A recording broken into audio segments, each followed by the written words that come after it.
Welcome to Business Brief for today, August 10th, 2026. And now the Central Bank of Nigeria is returning to the primary market with a fresh 700 billion naira Treasury Bills auction as Apex Bank seeks to manage liquidity while providing the government with short-term financing. The Central Bank is offering 700 billion naira in Treasury Bills and an auction scheduled for August 12th, comprising 100 billion naira in 91-day bill, another 100 billion naira in 182-day bills, and 500 billion naira in 364-day bills.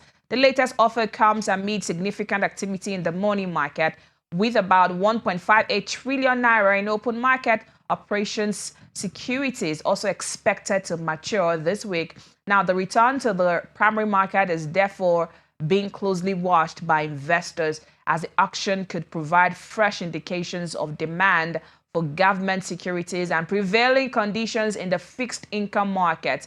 It also comes at a time when liquidity management remains an important part of the central bank's monetary policy operations. For investors, the auction provides another opportunity to deploy funds into government-backed securities, while the level of demand could influence yields across the Treasury Bills market. For the government, the auction provides access to short-term funding, while the wider financial market will be watching its impact on liquidity and short-term interest rates.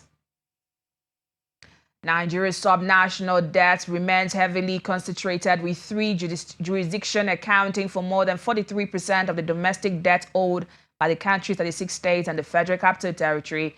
Now, according to the Debt Management Office, the combined domestic debt of Lagos, the Federal Capital Territory, Rivers State stood at about 1.96 trillion naira as of March 31 this year. That represents 43.27% of the total 4.5 trillion naira owed domestically by state government and the FCT. Lagos account for the largest share with about 1.21 trillion naira, highlighting the significant concentration of borrowing among a small number of jurisdictions. The figures provide a fresh picture of the debt burden facing state governments, as they balance borrowing for development projects with the need to meet existing repayment obligations.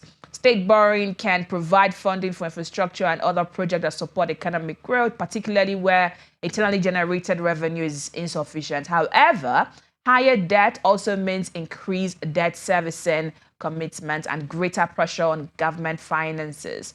The sustainability of the borrowing will ultimately depend on how effectively the funds are deployed and whether states can strengthen their revenues enough to meet their obligations without crowding out essential spending.